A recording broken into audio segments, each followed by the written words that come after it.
जानते हैं इसका कारण यह है कि हम सफलता के बहुत नजदीक हैं, वो हमसे डरे हुए हैं और इसीलिए वो उल्ट प्लान कर रहे हैं। उनके पास कोई रास्ता नहीं बच रहा है कि अब इनकी मांगों का क्या करें, क्योंकि जाहिर सी बात है, अगर उनको अब ये लग रहा होगा कि ये लोग आश्वासन टूट जाएंगे जैसा पिछले बार हुआ है,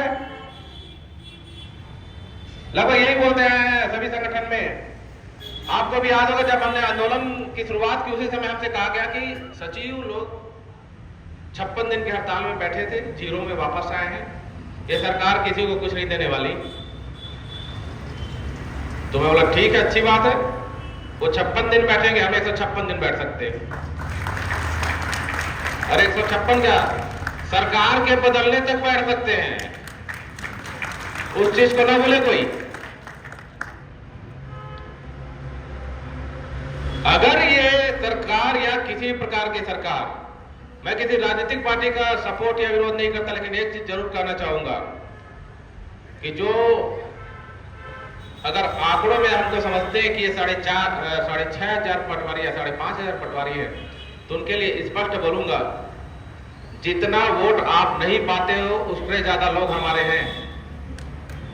अब पूछिए कैसे, तो आपको बता दूं, वोटिंग करने कितने लोग जाते हैं, रेशियो उठा के देख लीजिए, ओवरऑल 40, 45, 50, 60% वोटिंग कौन लोग करेंगे? जो 18 साल से ऊपर है वो। ऐसा ही है। अरे हमारे यहां तो हमारा काम वहां से शुरू होता है जब बच्चा पैदा होता है, उस दिन से शुरू हो जाता है हमारा काम। पहली में भी जो बच्चा पढ़ता है उसके लिए भी प्रमाण पत्र जब हम जारी करते हैं तो उसका एडमिशन हो पाता है। 20,000 गांव है, 20,000 गांव में ऐसा कोई गांव नहीं जहां हमारे पटवारी साथी नहीं है, और ऐसा कोई गांव नहीं होगा जहां पटवारी के 10-20 लोग अपने लोग नहीं होंगे, जो कभी भी किसी भी समय बोले अपने लिए खड़े नहीं होंगे। ऐसा कौन साथी है जो ये बोल सके कि हाँ मैं इस गांव से 10 लोग नहीं निकाल सकता करके? तो एक बार में सोच के देखिए कि अगर हमने एक गांव से 20 लोग को भी खड़ा कर दिया किसी एक दिन, तो 4 लाख लोग एक साथ खड़े हो जाएंगे बरसात में। तो शासन को इस चीज को कभी नहीं भूलना चाहिए।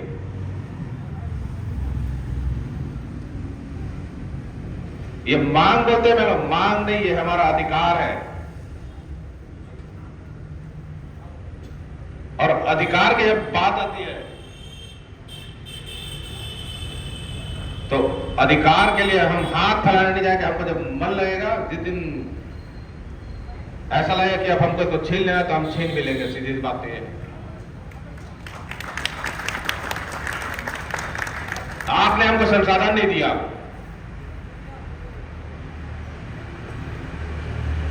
हमने उसके बावजूद काम किया।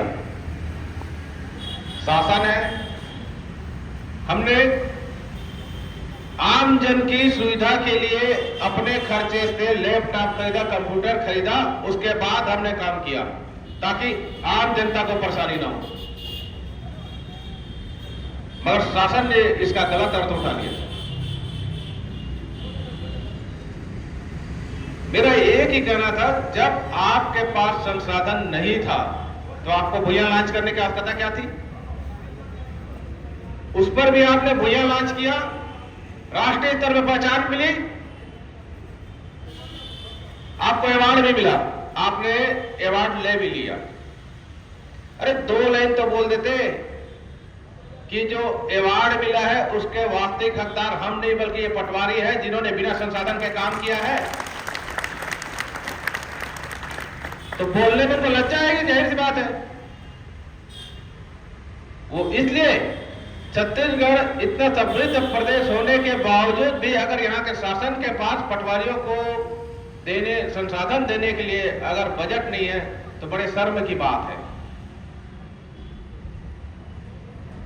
ये जरूर है, अवार्ड लेके जरूर आ गए, पेपर में बड़े बड़े ऐड आ गए कि भुइयां के कारण इतना बड़ा अवार्ड मिला हमको करके। हो सकता है पेपर में जितना ऐड दिया उसी ऐड को ना देके उसी खर्चे से हमको लैपटॉप दे तो शायद ज्यादा अच्छा होता, उसका बजट के साथ कम रहता। मगर कोई बात नहीं,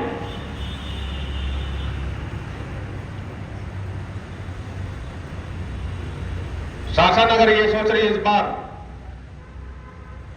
अभी कुछ दिन पहले एक पत्रकार ने मुझसे पूछा कि चुनाव आने वाला है, चुनाव आने वाला है करके आप लोग हड़ताल कर रहे हैं, तो मैंने उससे स्पष्ट कहा कि आप गलतफहमी में हैं। ये हमारे 2020 की मांग है और 2020 में माननीय राजस्व मंत्री जी ने हमें आश्वस्त किया था कि आपकी सभी मांगे जायज है, इस मांगों को हम जल्द से जल्द पूरा करेंगे। और उसके बाद भी शासन के द्वारा किसी प्रकार की पहल नहीं की गई, इसलिए हमें मजबूरन इस आंदोलन को हवा देनी पड़ी। तो उनका ये कहा था कि नहीं, लगभग सभी आंदोलन तो कुछ दिन में समाप्त हो जाता है, कुछ दिन में आप लोग भी समाप्त कर दोगे, शासन के लोग आएंगे, आश्वासन देंगे, समाप्त हो जाएगा। तो मैं बोला आप गलतफहमी में हो। इतिहास दोहराता है बोलता है, लेकिन मैं बताता हूं इतिहास हम बनाएंगे, दोहराएंगे नहीं। अगर कोई कर्मचारी संगठन ये सोचता है कि लगभग यही हुआ है, तब ये सोचते हैं कि नहीं हड़ताल हमेशा समाप्त आश्वासन पे होता, तो हमारा ये कहना कि हम आश्वासन पे समाप्त नहीं करेंगे, ये बात तो स्पष्ट है।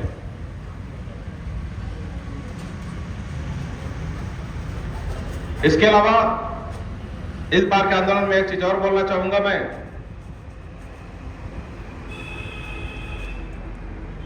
पूर्व में जैसे भ्रांतियां रही हैं कि जब भी आंदोलन होता था बिना जिलाध्यक्षों की सहमति के आंदोलन को स्थगित कर दिया जाता था, समाप्त कर दिया जाता था। तो इस बार इस बात के लिए आश्वस्त रहे कि जब भी हमारी वार्ता होगी उस समय सभी जिलाध्यक्षों से राय भी ली जाएगी और उसके बाद वार्ता में अगर मैं सफल भी होता तो वहां पे ये बोल के जरूर रहूंगा कि मेरे को आंदोलन समाप्त करने के लिए कम से कम 2 दिन का समय दीजिए, क्योंकि मेरे साथी जब तक नहीं बोलेंगे कि आंदोलन समाप्त होना चाहिए, स्थगित होना चाहिए, तब तक मैं आंदोलन स्थगित नहीं करूंगा।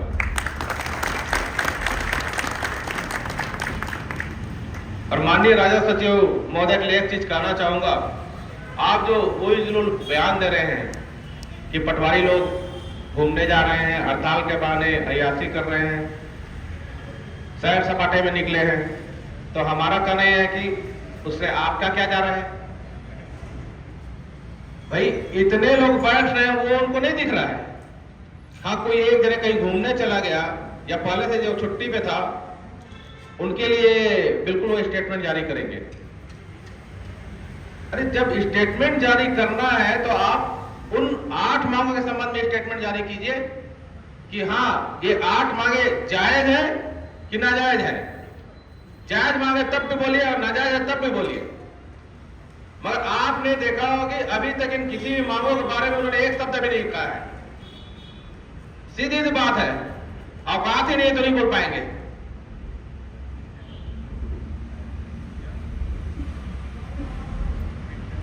आठ हमारी मांग है, एक 9वां मांग भी है जिसको आप जान रहे हैं। हमने नक्सल प्रभावित क्षेत्र के साथियों के नक्सल भत्ते की मांग की है, जो अभी के ज्ञापन में किसी कारण का छोड़ किया, लेकिन मान के चलिए जिस दिन भी वार्ता होगा, वार्ता में 9वां पॉइंट भी रहेगा कि ये नक्सल प्रभावित क्षेत्र के साथियों के लिए हमने नक्सल भत्ते की मांग की थी, उसको भी आपको देना ही पड़ेगा। और बिना मांग पूरी किए हम इस बार पंडाल छोड़ने वाले नहीं हैं, आंदोलन स्थगित करने वाले नहीं हैं।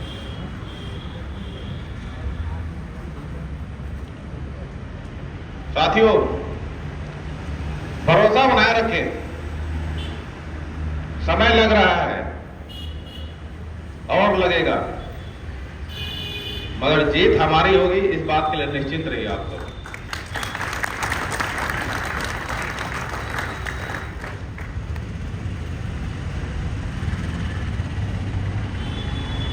आने वाला समय निश्चित रूप से सभी संगठन के इतिहास में एक नया अध्याय जरूर लिखेगा कि हां,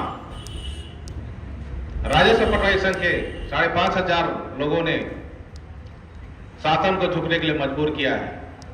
और ये होगा क्योंकि जहां जहां भी मैं गया, लोगों में जिस तरह का उत्साह देखा है, मैंने साथियों की निष्ठा देखी है, तो मन में मेरे कहीं पे भी ये शंका नहीं आई कि नहीं हम आंदोलन में कहीं भी डगमगाएंगे, जैसा तो नहीं लगा है मुझे अभी तक। आप सभी के विश्वास से निश्चिंत रहिए, आंदोलन हम जरूर जीतेंगे। राजस्व सचिव महोदय से एक चीज और कहना चाहोगे महोदय, ये उल भाषण देना बंद कीजिए। पत्रकार लोगों से वाकई बोला जाऊं तो ये जो है प्रायोजित चल रहा है, क्योंकि अभी 2-3 दिन पहले एक प्रतिष्ठित समाचार पत्र से मेरे पास कॉल आया था। उन्होंने कहा कि आप लोग राजस्व सचिव से बात करने क्यों नहीं जा रहे हैं? तो मैं बोला कैसे जाएं? तो उन्होंने कहा कि नहीं, वो तो बोल रहे हैं कि 2-3 बार बुलाए आप नहीं गए। मैं बोला किसको बोले हैं? मेरे पास तो कोई कॉल नहीं आया है। तो नहीं, राजस्व सचिव महोदय ने तो हमको बताया है ऐसा। तो मैं बोला जब उनका बाइट आप छापोगे तो उसमें एक लाइन मेरा भी छापना। तो बोले क्या छापना है? राजस्व सचिव झूठा है, झूठ बोल रहा है, इस चीज को छाप देना, मेरा नाम लिख देना। मैं बोला मैं बोल रहा हूं, क्योंकि उनका किसी प्रकार का कॉल नहीं आया है। लोगों को भ्रम में ना रखें, ना हमारे साथियों को रखें, ना जनता को रखें।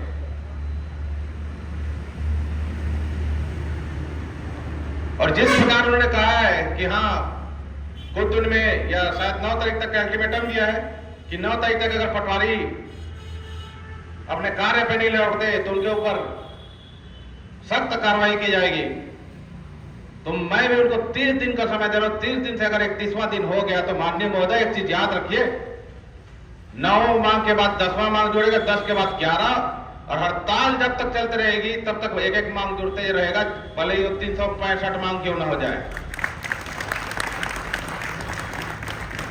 अगर इस बार हल्के में ले रहे हैं तो उस चीज को भूल जाए। और 9वां और 10वां मांग बताता रहा क्या होने वाला है। 9वां और 10वां मांग ये होगा, एक तो राजस्व सचिव को हटाओ, दूसरा रमेश शर्मा को हटाओ। ये दोनों कर्म जब तक रहेंगे निश्चित रूप से किसी भी राजस्व कर्मी का भला नहीं हो सकता। आप हमको बोलते हैं कि हड़ताल में बैठे हैं, चाय नाश्ता कर रहे हैं, ऐसा है वैसा है। पटवारी वो है जो 45 डिग्री में जाके धूप में खड़े होके सीमांकन का भी काम करता है, खेत को नापता है। आप क्या, आप तो एसी रूम में बैठ के 20 डिग्री में बैठ के आराम से खाली साइन करते रहते हो। अगर दम है तो एक बार खड़े होकर देख लो, हमारे साथ समझ में आ जाएगा पटवारी क्या क्या करता है।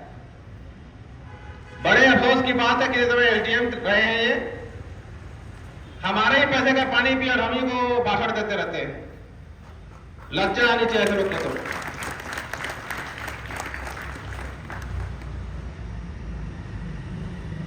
उनका बयान जो आता है कि मैं हमसे नहीं मिले तो बता दो, मैं माननीय राजस्व मंत्री जी से भी मिलता हूं इस संबंध में, इनसे भी हमने चर्चा की है। राजनांदगांव के भाई लोग गए थे, कांडा जी भी साथ में गए थे। 1-2 बार तो ऐसी स्थिति बनी है कि उनको जब पता चलता है कि हम लोग आ रहे हैं करके तो वो सीट छोड़कर भाग जाते हैं। संचालक महोदय भी भाग जाते हैं और सचिव महोदय भाग जाते हैं। भाई आप तो उच्च अधिकारी हो, आपको किस बात का डर?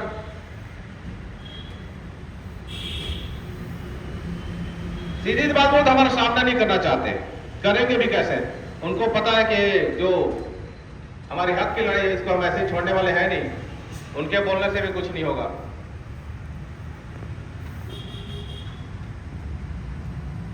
ऐसी एक आंदोलन के संबंध में राजस्व सचिव महोदय के पास गया था, तो उसको बताना चाहूंगा आप लोग।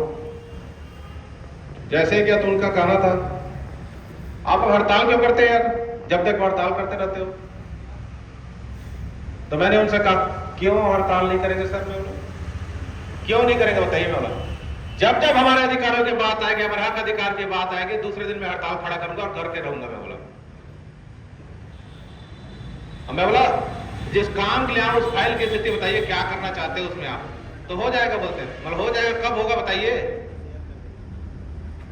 तो बोलते सुनो ना, बोलते हैं मेरे पास इस फाइल के अलावा और कई काम है। बोला अच्छी बात है, आपके पास बहुत सारे काम रहता है, सैकड़ों काम होगा, आप अधिकारी हो, क्यों नहीं रहेगा भाई? लेकिन मैं बोला मेरे पास इसके अलावा कोई दूसरा काम नहीं है। मैं बोला इसको ओके कीजिए अभी आप, उसके बाद जाऊंगा। मैं बोला उसके बाद माने चलिए ठीक है मैं इसको कर देता हूं करके, तो दूसरे दिन उनका व्हाट्सएप पे मेरे पास मैसेज आया कि आपका काम ओके हो गया, देख लीजिए करके। वो हो गया था वो काम। तो उसका कारण जानते हैं साथी क्यों हुआ हमारा काम? उसका काम सिर्फ इसलिए हुआ क्योंकि उनको पता है कि इनका संगठन है और इसके संगठन के सभी साथी अपने संगठन में बहुत ही ज्यादा निष्ठा रखते हैं, अपने नेतृत्व पर भरोसा करते हैं। मैं आज विधायक साथ कर सकता हूं कि अगर अभी भी हम लोग मिलने जाए तो कहीं ना कहीं से वो रास्ता निकाल, मतलब पतली गली से निकल ही जाएंगे, सामना नहीं करना चाहेंगे हमारा।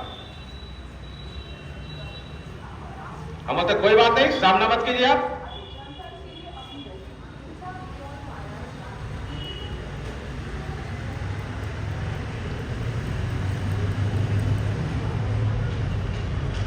साथियों, मैं जरूरी जहां जहां जा रहा हूं अपने सभी साथियों से लगभग एक बात जरूर पूछता हूं, इस आंदोलन के संबंध में अगर किसी को भी कोई संशय हो तो बिल्कुल आप डायरेक्ट मुझसे पूछ सकते हैं,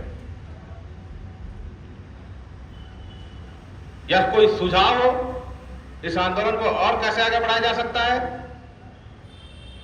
अगली रणनीति हम क्या कर सकते हैं, उसको निश्चित रूप से हम क्रांतिकारी कहानी में रखेंगे और उसको लागू भी करेंगे। तो आप में से अगर किसी को भी पास कोई सुझाव हो तो अवगत जरूर कराएंगे।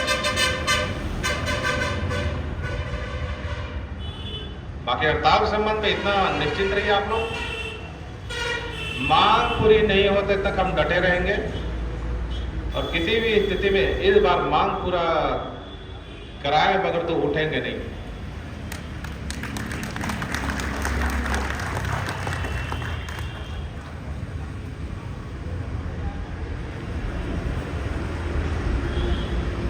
तो साथियों, मैं चाहूंगा अगर किसी का भी कुछ हो तो बिल्कुल मुझे बताएं,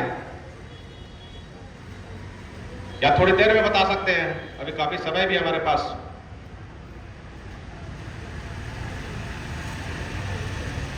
और एक बात बोलना चाहूंगा साथियों, हो सकता है अभी कुछ दिनों में शासन हमारे हड़तालों को खत्म करने के लिए कई तरीके अपनाएं, कार्रवाई भी शुरू हो सकती है। तो इसके लिए मैं आपको स्पष्ट कर दूं, पूरे प्रदेश के किसी भी जिले तहसील से कार्रवाई अगर शुरू होती है तो जिस जिले या जिस तहसील से कार्रवाई शुरू होती है मैं उसी जगह धरने पे बैठूंगा। अगर आपके यहां शुरू हुए तो आपके यहां बैठूंगा और तब तक बैठे रहूंगा जब तक हमारी मांगे पूरी नहीं हो जाएगी। उसके बाद देखता हूं कैसे कार्रवाई करते हैं। और किसी भी प्रकार की कार्रवाई या किसी प्रकार के धमकी से किसी को डरने की आवश्यकता नहीं है। जो भी होगा देख लेंगे, सीधी बात तो ये है। 5,500 है, 5,500 कहीं ऐसा ना हो कि इस बार सरकार ही बदल दे।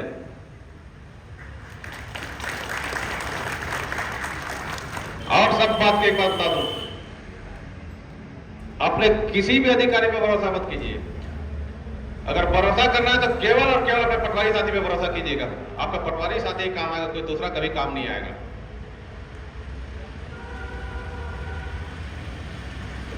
क्योंकि आपने भी देखा है, मैंने भी देखा है, मेरा बहुत ज्यादा नहीं 13 साल ही हो रहा है मेरे सर्विस, मगर 13 साल की नौकरी में इतना जरूर सीख गया हूं कि पटवारी पे जब मुसीबत आती है तो कोई खड़ा नहीं होता है, सब हाथ खड़े कर देते हैं। हाँ, लेकिन आपके बाजू वाला पटवारी जरूर खड़ा हो जाएगा कि नहीं भाई हम तेरे साथ है करके। अभी कांडे भाई ने जैसे कहा कि आपकी इसके अलावा और 2 सूत्री मांगे जो जिला स्तर पे जारी है, तो इसके लिए मैं एक चीज स्पष्ट कर दूं, मांग भले ही मैं जान रहा हूं क्या है, लेकिन उसके बावजूद बोल रहा हूं, मुझे आपके प्रस्तावित किए गए किसी मांग से कुछ विशेष वो नहीं है। मैं बस इतना जानता हूं, जिस जिस जिले में जो जो मांग प्रस्तावित किया जाएगा, जो जो भी कार्रवाई की जाएगी शासन के समक्ष या अपने कलेक्टर के समक्ष, वो सारी मांगे जायज है और उसके लिए मैं हमेशा खड़ा रहूंगा। तो इसलिए आप लोग निश्चिंत रहिए कि अगर आप लोग को लगता होगा कि 2 मांगे हैं तो पता नहीं क्रांतिकारी कार्रवाई आएगी नहीं आएगी, तो इसके लिए भी स्पष्ट समझ लीजिए कि कोई भी पटवारी कभी भी अपने आप को अकेला मत समझे। आप जहां भी खड़े होते हैं तो पूरी दमदारी से खड़े होइए और ये बोलिए कि मैं एक नहीं 5,500 पटवारी हूं, इस बात को याद रखिएगा करके, और उतनी ही दमदारी से बोल के आइएगा। अब तो ये 2 बोल रहे हैं, 20 मांग जोड़ लीजिए आप। जिस दिन भी आप बोलेंगे कि आपको हमारी जरूरत है, निश्चित मैं पहुंच जाऊंगा। अभी तक जहां जहां भी आंदोलन हुआ, चाहे जांजगीर चांपा में बोलिए, अभी कुछ दिन का पहले आपने देखा होगा दुर्ग में भी हुआ था, उस समय भी हम पूरी कार्यकारिणी के साथ पहुंचे थे। दुर्ग का भी स्टोरी आप लोग को पता होगा सबको। अभी 1-1.5 महीना हो रहा होगा। आपको ब्रीफली बता दूं कि वहां 6 पटवारी को निलंबित कर दिया गया था और 34 लोगों को 100 का नोटिस दिया गया था। आप सबको पता है। वहां दुर्ग के साथी हमारे आंदोलन में बैठे हुए थे, उनका कॉल आया, बेचारी भी अभी बोले कि भाई ऐसे से बात है, आपकी जरूरत पड़ेगी। तो मैंने कहा ठीक है भैया, हम आते हैं। और हम लोग गए। हम लोग लगभग 11 बजे पहुंच गए थे। 11 सवा 11 नहीं भैया, ऐसे कुछ था, 11 साढ़े 11 बजे तक पहुंच गए थे। पर्वत भाई से हमने कहा कि भाई एक बार कलेक्टर साहब से समय ले लीजिए। तो कलेक्टर साहब चूंकि पहुंचे नहीं थे, तो उनके स्टेनो पर गए, बोले मिलना चाहते हैं। तो बोले बस कलेक्टर साहब थोड़ी देर में आ रहे हैं। हमने कहा ठीक है, वेट कर लेते हैं। वहीं बाहर चेंबर के बाहर हम लोग वेट कर रहे थे। 11:30 से लगभग 12 बज गया। हमने फिर प्रमोद भाई से पूछा, भाई पता कर यार कितने बजे आएगा। वो गए, पता किया, बोले भैया वो तो साधना पूजा पाठ कर रहे हैं, थोड़ी देर लगेगा, थोड़ा टाइम लगेगा। मैंने कहा ठीक है, चलो वेट करते हैं। वैसे ही करते करते लगभग 1 बज गया। तो यही सी बात है, हम लोग भी काफी दूर से आए थे, तो मूड तो ऐसे ही खराब हो गया था। तो मैं बोला प्रमोद से, भाई एक काम कर, चल मेरे को लेकर चल स्टेशन से, मैं तो पूछू जरा। अब मैं गया स्टेशन के पास, मैं मंजारी भैया और प्रमोद भाई वगैरह। तो मेरा पहला प्रश्न था, भाई कलेक्टर साहब आएंगे कि नहीं आएंगे बता। तो बोलते आएंगे। मतलब कब आएंगे? तो नहीं आने वाले हैं। तो सुनना, मैं बोला फालतू बात मत करो, बोला सही सही बता। तो तेरे कलेक्टर के पास टाइम है, मेरे पास टाइम नहीं, मैं बोला उससे मिलने के लिए स्पष्ट बोल देना। मैं बोला जो भी वास्तविकता है, आएंगे तो आएंगे बता, नहीं आएंगे तो नहीं आएंगे बता। हम लोग बैठने वाले नहीं यहाँ पे ज्यादा देर। उसके बाद मैं आ गया, मुश्किल से 2 मिनट हुआ होगा, फिर आए, बोलते हैं कि वो 1:30 बजे आएंगे। लगभग 1 बज रहा था, तो उन्होंने कहा कि 1:30 बजे आएंगे। तो मैं बोला एक काम करके एक कॉल कर ले कलेक्टर साहब को फिर से। मैं बोला तो क्या बोलना है? मैं बोल दे रहा 1:30 बजे के बाद अगर 1 मिनट इधर से उधर हुआ तो यही धरने पे बैठूंगा मैं। और जितने साथी थे सब गवाह होंगे उस बात के। 1:30 बजा, कलेक्टर साहब तब तक नहीं पहुंचे। तो हम उसी दिन उसी के चेंबर के सामने उसी वहीं पे धरने पे बैठ गए थे। चाहे तो आप पता कर सकते हैं, उस दिन को व्हाट्सएप देख सकते हैं, वीडियो सब तक चला। कहने का तात्पर्य है कि जब आप जैसे और समर्पित साथी मेरे साथ है तो मैं किसी से क्यों डरूं। हम वहां बैठ गए, थोड़ी देर बाद कलेक्टर साहब आए, उनके स्टेशन दौड़ते हुए आए, बोलता कि चलिए आपको बुला रहे हैं। ठीक ऊपर से वो बोलता कि बस 5 लोग जाएंगे प्रतिनिधिमंडल। मतलब 5 नहीं जाएंगे, सब के सब जाएंगे। मैं बोला उसके बाद हमने सभी साथियों को कहा कि कोई भी साथी यहाँ नहीं रुकेगा, जितने चेंबर में आ सकते हैं बिल्कुल जाएगा, जितनी कुर्सियां रहेंगी सब में बैठेंगे, कोई खड़ा नहीं रहेगा करके। तो मुझे नहीं लगता कि कलेक्टर के चेंबर में उतने पटवारी कभी भी एक साथ बैठे होंगे जितना उस दिन बैठे थे। वहां जितनी कुर्सियां थी सब में अपन बैठ गए। उसके बाद माननीय कलेक्टर साहब आए, वो बोले कैसे आए हो बताइए। बोले जान तो रहे आप क्यों आए हैं? नहीं फिर बताइए। तो बोले सर आपने 6 पटवारी साथी को निलंबित किया, 34 को 100 का दिया है, 100 का नोटिस मिला है। तो मैं उन माननीय एडीएम साहब के दर्शन करने आया हूं। मैं बोला दर्शन करा दीजिएगा, जो एक ही दिन में 34 हल्कों को घूम लिया और 34 हल्कों के पटवारी को 100 का नोटिस दे दिया। जरा बताइए। मैं बोला सर एक सिस्टम है, समझ में आता है। बोला बाकी इस तरह का कार्रवाई बोला बिल्कुल गलत है। तो आपसे अनुरोध है कि इन जो 6 साथियों को निलंबित किया है आपने और 34 को शो का नोटिस दिया है, इसको आप वापस लेकर के। तो वो दुनिया भर का बात बोलने लगे कि पटवारी लोग ऐसा करते हैं वैसा करते हैं, कई लोग का शिकायत है मेरे पास। तो बोला सर ज़्यादा ईमानदारी के बारे में भाषण देने की जरूरत नहीं है, दूध का दूल्हा कोई नहीं होता है, तो आप हमसे भी ज़्यादा ईमानदारी की उम्मीद मत कीजिए। बाकी ये बताइए इस पे क्या कार्रवाई कर रही है जानना है मेरे को। तो बोले चलो ठीक है ना, इसको मैं कर दूंगा।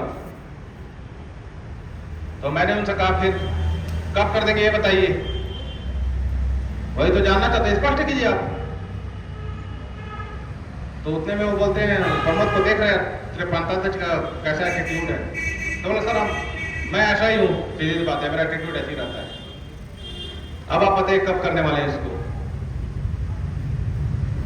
तो वो भी झल्ला गए थे, बोलते हैं 2-3 दिन में कर दूंगा। तो मैं बोला 2 या 3 दिन, इसको भी स्पष्ट कीजिए आप। तो फिर वो झल्ला है, बोले कि नहीं चलो मैं आज कल में कर देना, आप ही कर देता हूँ। बोले तो बोला ठीक है करके। फिर उसके बाद उसी समय उन्होंने कहा कि नहीं ये सब हो जाएगा, और उसके बाद 6 साथियों को निलंबन से बहाली की और जो 34 लोग को काटने थे उसको जीरो किया गया। तो साथियों कहीं ना कहीं चाहे अधिकारी हो चाहे शासन हो, सबको पता है कि इनका संगठन है, और इनका संगठन ऐसा संगठन है कि जो बोलते हैं ना मधुमक्खी के छत्ते में हाथ डालने बराबर, कि अगर गलती से भी किसी एक को छू दिया तो सबके सब आके काट लेंगे करके।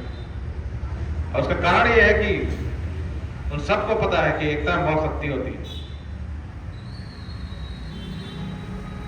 तो साथियों भरोसा बनाए रखें। जैसे भीड़ आज दिख रही है, उम्मीद करूंगा कि आंदोलन के अंत तक भी ऐसी भीड़ दिखती रहेगी। भविष्य हमारा है, परिस्थितियां चाहे जो बने, जितना दिल लगे, निश्चित रहिए जीतेंगे हम ही। इन्हीं के साथ अपनी वाणी को नाम दूंगा।